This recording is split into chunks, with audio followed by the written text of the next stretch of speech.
Ndugu wana michezo na ndugu wapenzi wa mpira wa miguu, ninapenda kuwatangazia kwa mamlaka nilionayo chini ya kanuni ya 10, kanuni ndogo ya kwanza ya kanuni za uchaguzi za shirikisho la mpira la Tanzania TFF, kwamba kwa mujibu wa ibara ya 30 ibara ndogo ya pili ya katiba ya TFF ni kwamba kutakuwa na mkutano mkuu wa uchaguzi tarehe 16 mwezi wa 8 ambao utafanyika katika jiji la Tanga. Mkutano huu wa uchaguzi, moja kati ya ajenda zake ni uchaguzi wa nafasi ya kupata rais wa TFF, lakini pia uchaguzi wa wajumbe wa kamati tendaji ama ESCOM.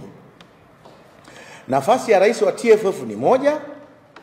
na kamati ya wajumbe tendaji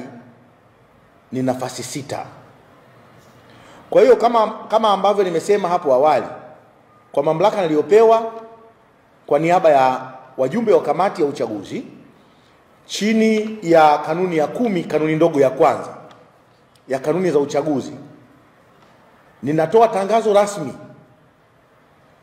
kwamba kuanzia tarehe 16 mpaka tarehe 20 mwezi huu wa 6 itakuwa ndiyo tarehe rasmi ya wale wenye sifa na wenye vigezo kwa mujibu wa kanuni hizi za uchaguzi. Narudia tena, wenye sifa na vigezo kwa mujibu wa kanuni za uchaguzi na katiba ya TFF, tunawakaribisha kuja kuchukua fomu za kugombea nafasi ya rais wa TFF na nafasi 6 za wajumbe wa kamati tendaji. Tarehe ya kuchukua kama nilivyosema hapo awali ni tarehe 16 na tarehe ya mwisho wa kuchukua na kurudisha fomu ni tarehe 20 ya mwezi huu wa 6 saa 10 kamili jioni. Kwa mujibu wa kanuni ya 10, kanuni ndogo ya pili A, B, C na D, ada ya kuchukua fomu kwa urais ni shilingi 500,000 na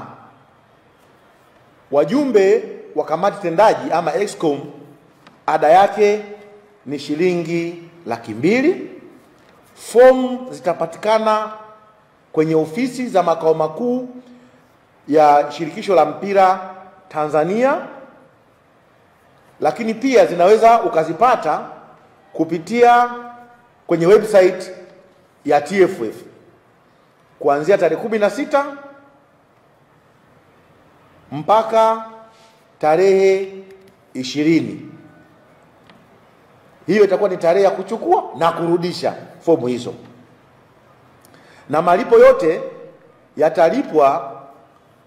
kupitia kwenye akaunti za benki za TFF. Kwa hiyo nitoe rai na wito wale ambao wanawiwa, wenye sifa na vigezo, kujitokeza kwa wingi kuchukua fomu kwa ajili ya kugombea nafasi hizo katika uchaguzi ambao tutafanya Tanga tarehe 16. Na hii ni kwa mujibu wa kanuni hii ya 10 kanuni ndogo ya kwanza kwamba siku 60 kabla ya tarehe ya uchaguzi tunatakiwa kutoa tangazo la uchaguzi.